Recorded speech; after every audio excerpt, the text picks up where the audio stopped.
Hello, welcome to an episode of an interaction with one of the most versatile musicians in this country. I'm sitting today with Theophilus Ni Ade Otu, aka the Epixode. What's the meaning of that? Well, when I started, I started as a battle artist, Okay. as a clashing artist in dancehall. Okay. So, that kind of vibe that it's a battlefront. So every time you're ready with your gun, so You're shooting. Oh, okay. Yeah, that's. It was just being smart about trying to get a slogan. All right, guys, episode here. My name is Kwame Dadzi. Make sure you follow us on Joy Entertainment on all social media platforms, and also make sure that anytime if you have anything to do with entertainment, you stick with us. Now, Epixode. Yes, boss. I don't even know how to describe you. Whether I should say a dancehall artist or high life artist or reggae artist or R&B artist, musician. Just that. I take that. So, will you feel offended if I say Epixode, reggae dancehall artist? No, I won't. I think I can't do that. If I do that, then I've actually not respected the kind of craft God has given me. Yeah. And I've also disappointed the fans who have held me on from when I started off as a dancehall artist. So it's all right. It's something that it would never change. People are still going to address me by that. So what was your inspiration to do dance in the first place? Okay, so first inspiration is from home. My mom, you wake up in the morning, mom is playing reggae. Your mom? Yes. Respect. My father playing reggae. My father is a very big reggae fan. So, and back then, when my mom, they used to come back from tour, we were limited to records. And then these records were mainly reggae and country music. So it's either you're listening to Dolly Parton or Kenny Rogers, or you're listening to UB40 or Third World or Bob Marley or something. So that's where it started from. Now, the second thing is where I grew up from, Kolegono Mamprobi, Dansoman. Back then, that was like the hood for dancehall before that it area came mainstream. And then you can actually testify to the fact that all these big names started from there, from the Saminis to the Yogi Doggies to Sonny Balis to Wale, all from Mamprobi, Kolegono, along the coastal line.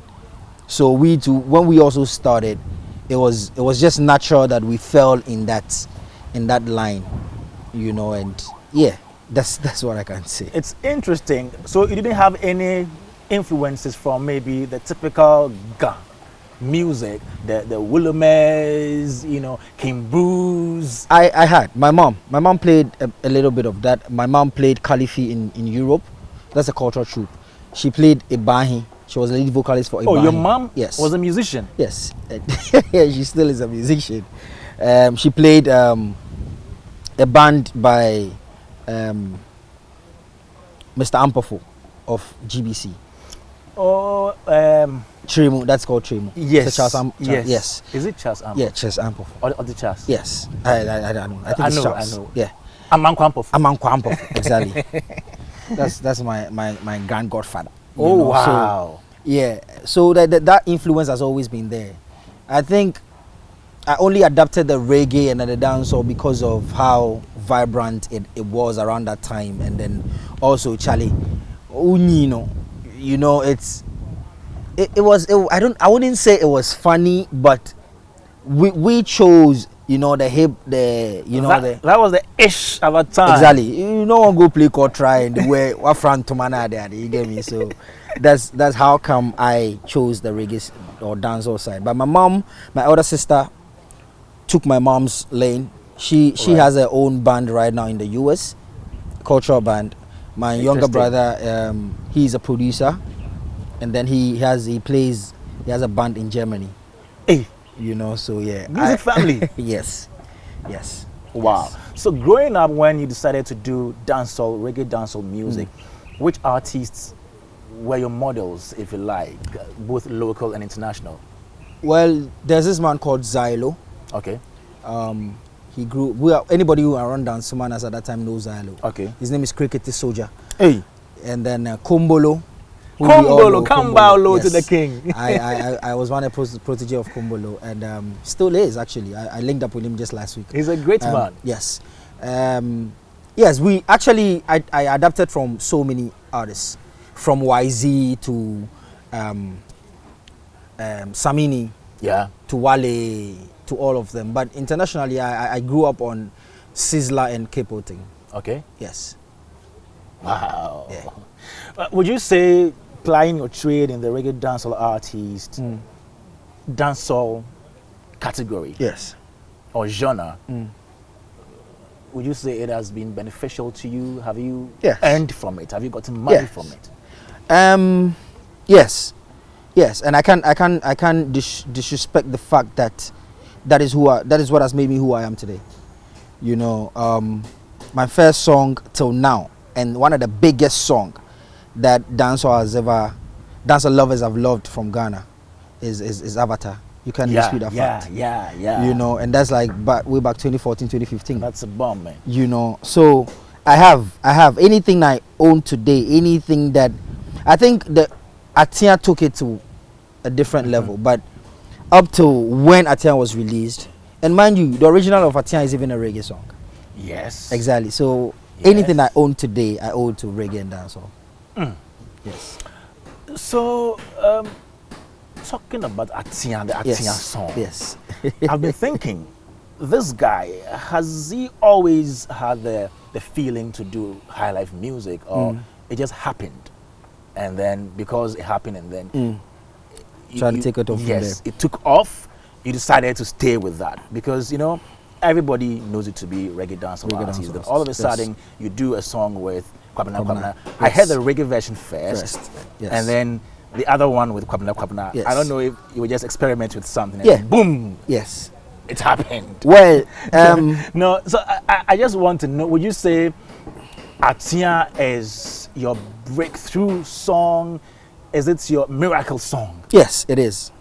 It is. Atia has taken me places that I didn't imagine. Atia has given me some sort of respect.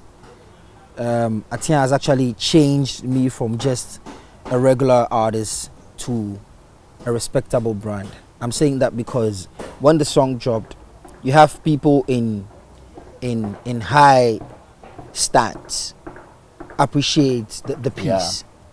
You know, yes, just like you said, you're wondering if I just woke up and decided that, because I tried the high life and the work, I'm going to go that lane. But I've always been doing that. My first album... Always been doing high life music? Yes. My first album had high life song on the 2016 Spa Junkies. It had high life on there. One high life song? Yes, one high life song. Now, the whole... It wasn't a deliberate decision to stop reggae and then do high life. It's just growth for me. And then if you had studied my crafts for the last 5 years or 4 years, when I started doing Wahala, when I dropped Wahala Day, that was when exactly that was when the whole transition started.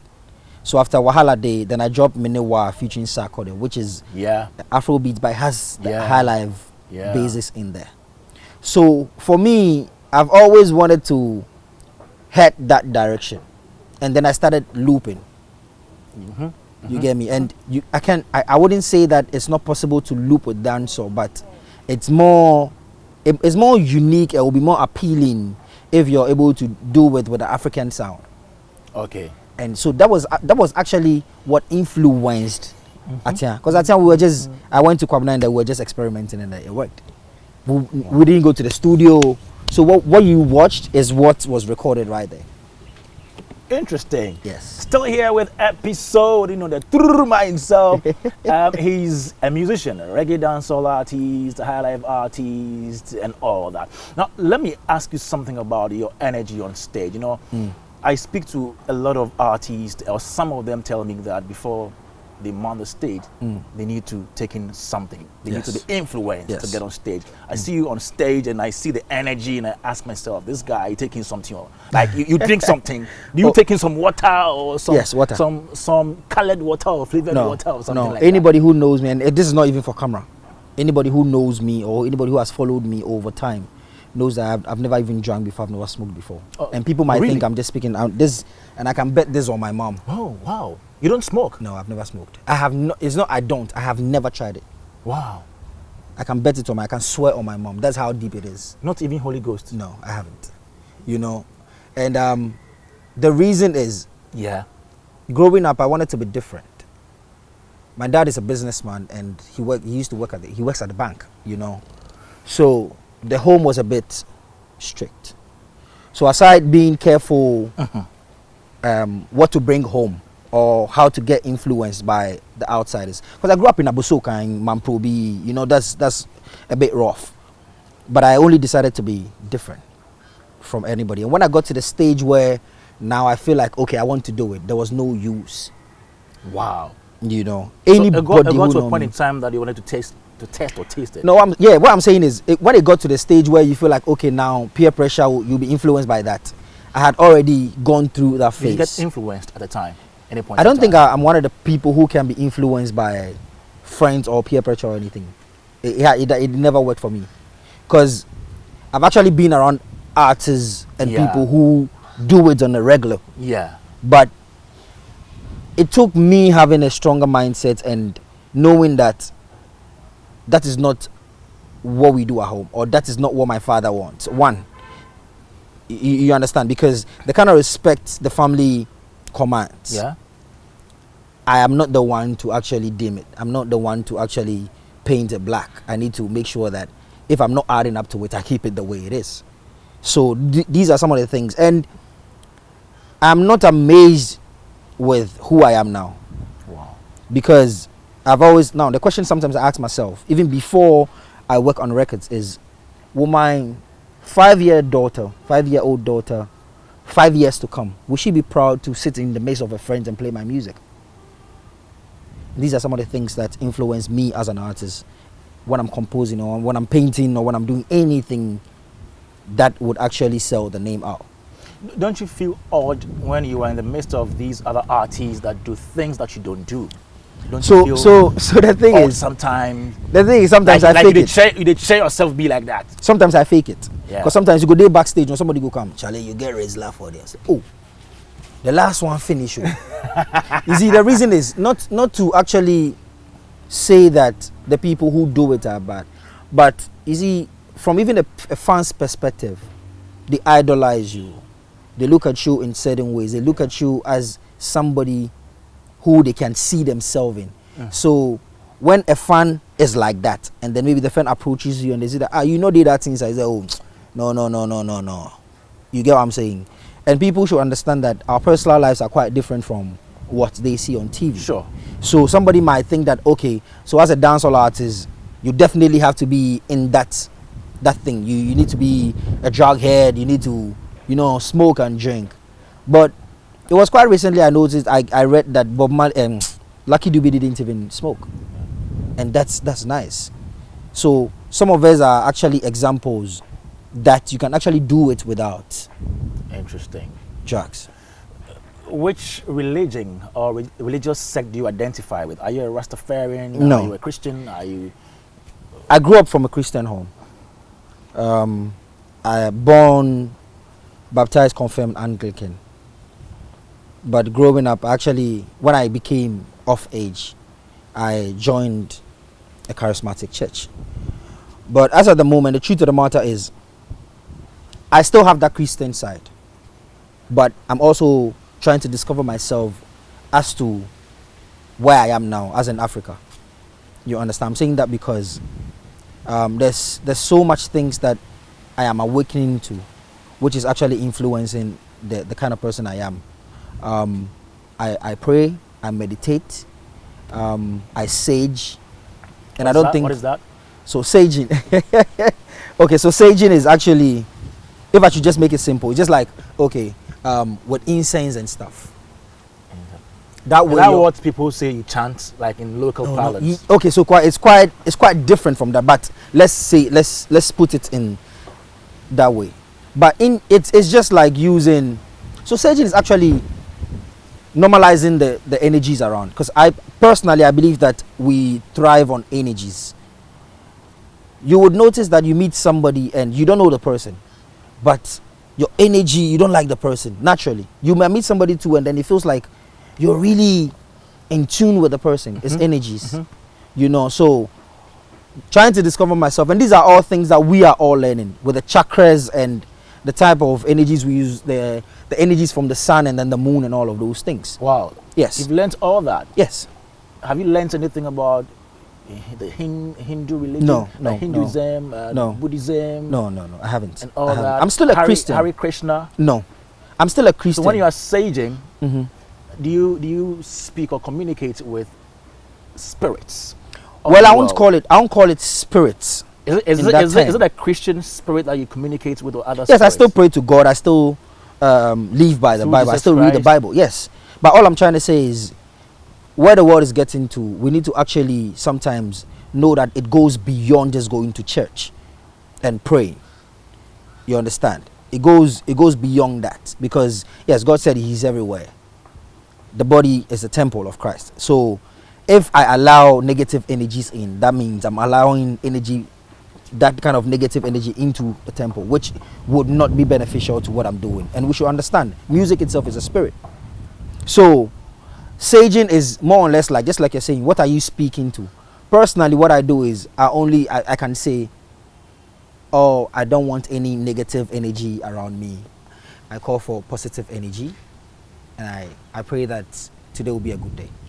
And why don't you just call it praying? Why do you call it saging? But that's that's the word. That's okay. So in that term, that's how it's called, as in saging, so that people can actually understand that it's not maybe make it a rosary. That's another form of even though it's Christianity, that's their direction. All right. And then you still have sorry. Yeah. Those they also have their. Mine is not like I've joined a thing to actually abide by those things. All right. I'm only trying to understand how the universe works more, and then also add up to what I learned from the scratch. Because just like I said, coming from a Christian home, it's not everything that we learned growing up will be quite beneficial. Because individually, we will actually face our judgment one way or the other. That's true. And I studied a little bit of history in school. So with all these Egyptian mythology and all those things, now you can even actually adapt it to now, and even our traditional stuff. So coming from even a Ghana house where they have to actually do certain things for twins and all those things. You've seen all these things. But then again, you're asking yourself, now that I can actually make my personal decisions, what do I do? Okay, I'm a Christian. I pray to God. But how do I also channel some of these universal energies to also help me? All right, still here with a sage, episode, Joy Entertainment. My name is Kwame Dazi, and we're having a chat with him, getting into his life, his music and all that. Now, you mentioned something about what inspires you to put out the song, and you always think about what your daughter would make of the song 5 years to come. Yes. So before you put together a piece of music, what do you think about it? Apart from the fact that you want to entertain people, what do you think about? Well, okay, so let me go it this way. These are many more reasons is why when everybody was dropping an Azonto song, I went on to do Wahala Day around that same era. Yeah. I look at, okay, this guy, we've heard his music. Is he one of those? Is he one of the artists who will not be here 10 years to come? We're here in 2023 and people still go back and listen to Bob Marley's song and they use that reference. Yeah. And I think naturally it happened for me like that because of the kind of direction I got from home. You understand what I'm saying? Because mommy them they live on legacy, so you know if you can spoil that legacy. I don't really have a specific direction or a specific procedure or process when I'm creating. I treat all my pieces, all my songs as my paintings, because I paint as well. Yes. So sometimes I choose topics I want to write to, and sometimes it just comes natural. Okay. Yes. Okay. So, and I'm not the artist who even though I freestyle, I actually go beyond freestyle when I'm writing my pieces. Even though I'm a freestyle artist, Yeah. when I'm trying to put a certain piece together, it goes beyond that. A song like Wahala Day, I had to do serious research because I'm not a political type of person. So I had to do research. Research into the things happening in the country. Exactly, to fit it in. A song like Atia just came. The hook came, Yeah. and then now I had to put a verse to it to make sense. You know, so there's no particular direction on. And then you can actually have one of my songs like The Interview, where I have The Interview. 3 different Yeah. me trying to attack issues. Those ones, now then there's a creative idea. Okay, this is a concept I want to write to. How do I attack it? Then this particular image should sound like this. This part 2 should sound like this, and this so it's varies actually. Has there been a time in your career that you thought, let me quit? Yes, Oh yeah, really? yes, 2018. 2018. Yes. You thought about quitting music? Yeah. Why? Cause okay, so this is the thing. I've been an independent artist till now, right? 2016 I signed a contract which didn't go well. I was 2016? yes. With which company? With record label? I'll keep it later. Later I go But tell you signed. Yeah, I signed a label. And so, Bevu, okay, their name is out there. Bevu? But they are not based there. They are based in UK, oh okay. which didn't go well. And then I tied to the contract for 3 years. All right. So I had to finish the term. So within that period, the plan was stay relevant but don't blow. That was the strategy I took. So I made sure every year I was relevant but no big song. So 2018, when I was working on the second album, I just wanted to stop because then I was cashing out from my paintings, Good. you know, and the paintings were paying. So then I'm like, why do I worry myself? And you know, the input is not really matching up to whatever is coming out. You're investing, you're shooting videos, You're not getting returns. exactly. So it was my mom that gave me back the motivation. So I even did a song with my mom. I stood that on that album. It's called Dear Mama. Wow. And she did a verse on it. And what the verse she did was featured actually her on your album? Yes. The verse she did actually is what she had.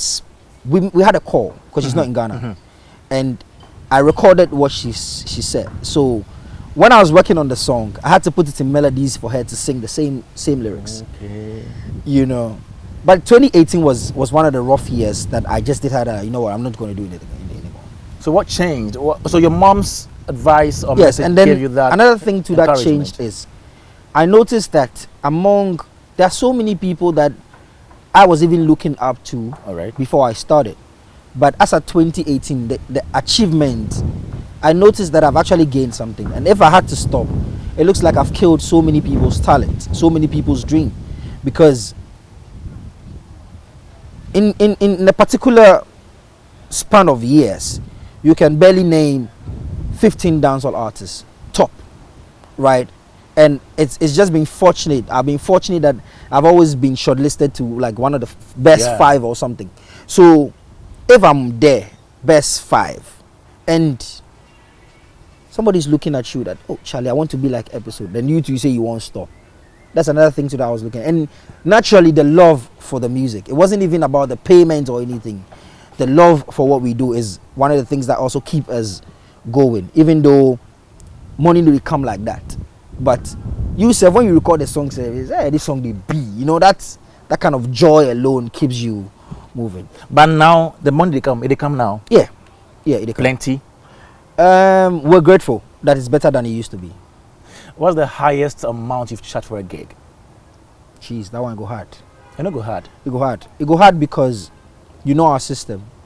80% of the stuff, sometimes some of the negotiations you do, it doesn't come in money.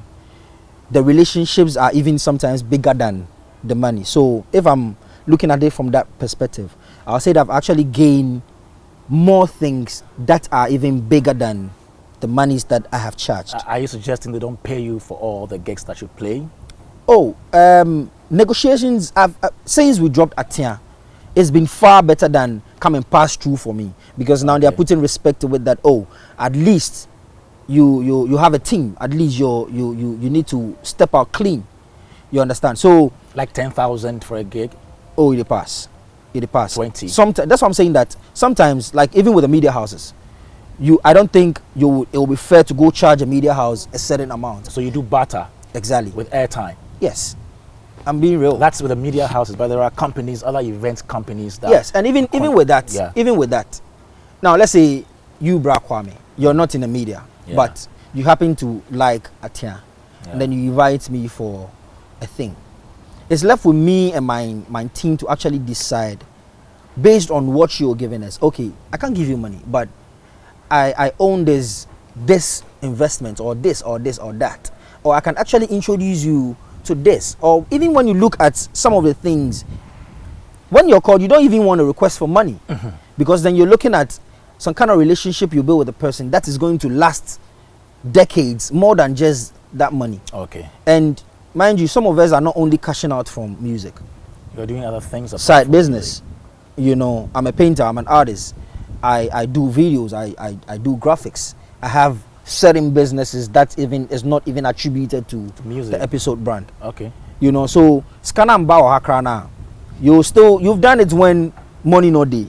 So why would you want to stop, or why would you want to break certain bridges because of skaka krebeba?